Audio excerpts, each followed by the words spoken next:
Olá, eu sou o primeiro-tenente Hugo, capelão militar, e hoje eu quero compartilhar com você alguns princípios, algumas ferramentas para a nossa família.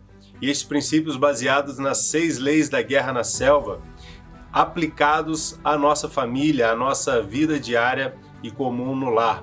E como eu já disse, são ferramentas, e de nada vale uma ferramenta se a gente souber usar, se a gente estiver com ela, mas a gente não aplicar a ferramenta.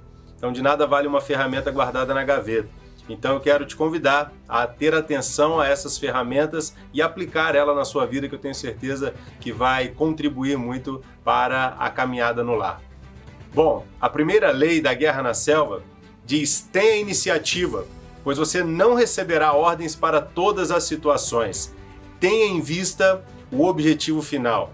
Tenha iniciativa e tenha em vista o objetivo final. Então, pensando qual é o objetivo da família, eu gostaria de pensar que o objetivo da família é ser um ambiente de paz, de harmonia, proteção e companheirismo, e que fomente a união e o crescimento entre os seus membros, por meio do fortalecimento dos laços de amor.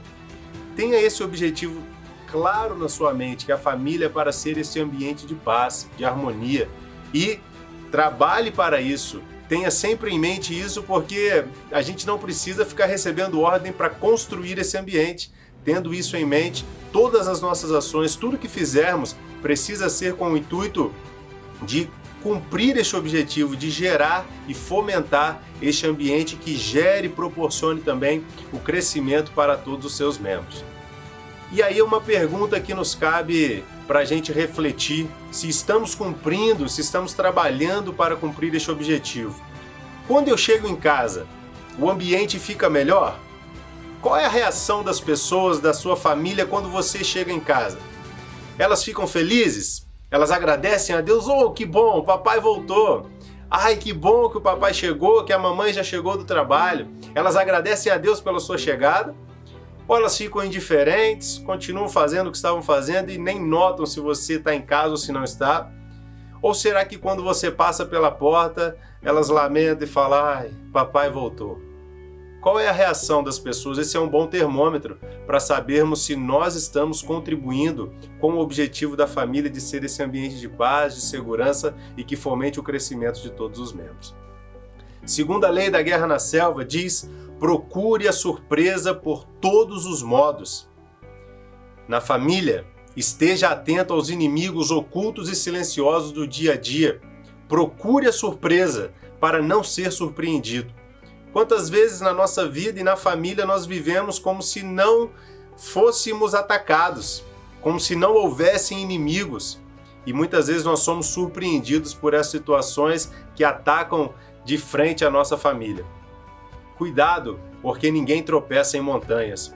Procurar a surpresa por todos os modos é entender que muitas vezes o que nos faz tropeçar são pequenas pedras que estão pelo caminho. São pequenas situações que um dia mal resolvido, no outro dia a gente joga para debaixo do tapete, e quando a gente vê, a gente está tropeçando dia a dia. E essas surpresas acabam minando a harmonia do lar, a comunhão entre os membros da família. Terceira lei da guerra na selva diz: mantenha seu corpo, armamento e equipamento em boas condições. E eu gostaria de fazer uma pergunta: na família, qual é a principal arma da família?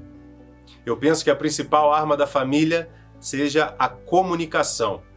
E assim como qualquer armamento, como qualquer equipamento, esta arma precisa de manutenção constante. Você tem feito a manutenção da comunicação na sua família? Desenvolva uma cultura de prevenção e cuidado para evitar que a crise chegue. Quantas vezes nós vamos permitindo que a comunicação vai ficando tão escassa, tão ruim, tão severa, tão áspera, e a gente, por não fazer a manutenção nessa arma da família, a comunicação, quando a gente menos percebe, a gente já não está se comunicando bem, ou as pessoas já não estão nem se falando dentro de casa. Mantenha este equipamento em boas condições. Cuidado com equipamentos que sabotam esta arma da família. E hoje, todos nós temos um smartphone, um celular em mãos. E olha, veja essa imagem. E perceba se não é cada vez mais comum. Nos restaurantes, muitas vezes a gente vê as pessoas reunidas ao redor de uma mesa para comer e elas não estão se comunicando, elas não conseguem se olhar nos olhos porque está cada um no seu próprio celular. E isso, infelizmente, tem entrado também dentro das nossas casas. Na nossa casa nós temos uma regra: proibido o celular na hora da refeição. Por quê? Para que a gente tenha cuidado com este equipamento, para que a manutenção da comunicação seja mantida, porque a mesa é um lugar de olharmos nos olhos, de saber como cada um passou o seu dia, de saber ali rapidamente se o nosso filho, a nossa esposa, o nosso marido está bem, está mal. Mas se cada um está muito ocupado no seu próprio celular, dificilmente nós vamos conseguir ter essa boa comunicação. Cuidado com equipamentos e situações que sabotem a sua família. A quarta lei da guerra na selva diz: aprenda a suportar o desconforto, a fadiga, sem queixar-se, e seja moderado em suas necessidades. Nada mina mais a moral de um grupo do que a murmuração, do que uma queixa constante. Como é horrível você estar junto de pessoas que estão o tempo todo reclamando.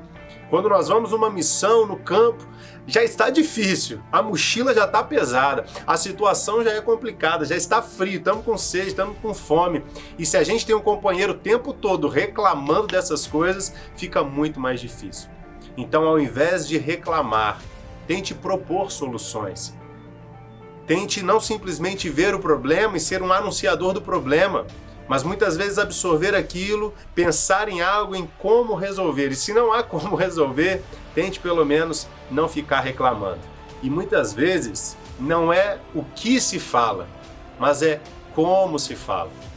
Mais importante do que dizer algo é saber dizer a coisa certa, na hora certa e do jeito certo.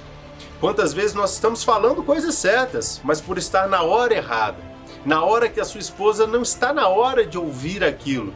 Talvez é preciso ter sabedoria de falar, esperar o momento certo para se ter aquela conversa. Momentos quando os ânimos estão muito alterados, talvez não seja o melhor momento para se colocar mais algum desconforto. Então, a família é um ambiente por excelência, onde nós aprendemos a suportar o desconforto em bem do grupo e da comunhão de todos. E é isso que eu quero mostrar. A família, mais do que em qualquer outro lugar, nós aprendemos a ser moderados nas nossas necessidades para buscar satisfazer a necessidade dos outros. Ou pelo menos deveria ser, porque essa lei da guerra na selva também nos ajuda na família, porque se na família, assim como diante de um grupo, um pelotão, cada um estiver buscando o seu próprio interesse, somente o seu próprio conforto, dificilmente o grupo será bem sucedido. E na família a mesma coisa, mais do que preocupar com as minhas necessidades, eu preciso aprender a suportar o meu desconforto para prover algo de bom para o outro. E imagine se na família a esposa se preocupar mais com o conforto do marido com o seu próprio, e o marido se preocupar mais com o conforto da esposa do que com o seu próprio, e os pais se preocupam em dar conforto para os filhos, e os filhos se preocupam em dar um conforto em obediência, em respeito, em honra aos pais.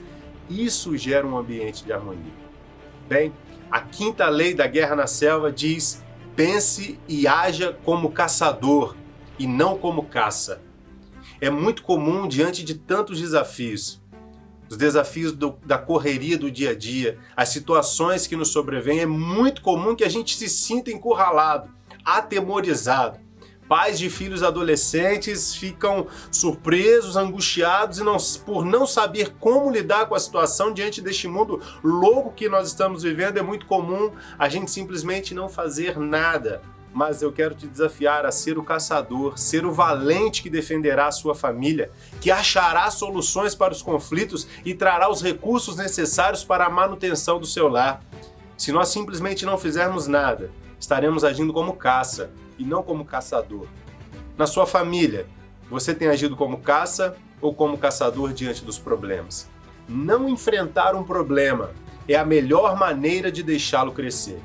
Se vemos um inimigo vindo contra nós, se nós simplesmente não fizermos nada, será a melhor maneira de deixar o inimigo avançar, crescer e até se sobrepor sobre nós. Muita gente fala que o tempo cura todas as feridas. Eu acredito nisso em parte. porque o tempo é essencial para a cura de algumas feridas, das feridas é necessário o fator tempo. Mas se eu me corto, por exemplo, e não faço nada, não trato, não cuido e simplesmente deixo o tempo passar, essa ferida ela pode infeccionar, ela vai estar suja, ela vai ficando cada vez pior. Então, diante de uma situação, de uma crise, eu preciso tratar, eu preciso intervir e ainda assim o tempo vai me ajudar a consertar algumas coisas. Então, se você está vendo alguma questão na sua família, busque ajuda. Se você não sabe como resolver um conflito conjugal, busque ajuda. Se você não sabe resolver algum conflito com seus filhos, busque ajuda, mas haja como caçador. Não espere que o tempo irá resolver, porque se o tempo passar, muitas vezes os problemas só irão crescer. Sexta e última lei da guerra na selva, ela diz: combata sempre com inteligência e seja o mais ardiloso. Olha, nós usamos a inteligência para tantas coisas. Nós usamos a nossa inteligência no nosso trabalho, nós usamos a inteligência para aplicar bem os nossos recursos financeiros, queremos estudar investimentos, queremos fazer uma pós-graduação, queremos fazer um mestrado, um doutorado, queremos usar a nossa inteligência para muitas coisas. E muitas vezes dentro da nossa casa nós não agimos, não combatemos os inimigos com inteligência. Muitas vezes nós deixamos que o Homo sapiens, o homem sábio, o homem que pensa, que reflete, seja dominado pelo Homo bios, que simplesmente reage pelo instinto. E ao invés de pensarmos algumas situações, a gente simplesmente reage com a força do braço, sem realmente refletir nas nossas atitudes, como estamos conversando e lidando com os problemas. Então eu quero te desafiar, você que está me ouvindo, a lutar para todos os dias conquistar com inteligência a sua família, porque eu tenho certeza que este será o maior investimento da tua vida. Que Deus te abençoe, que Deus abençoe a tua família, que tenhamos famílias fortes e prósperas. Um abraço.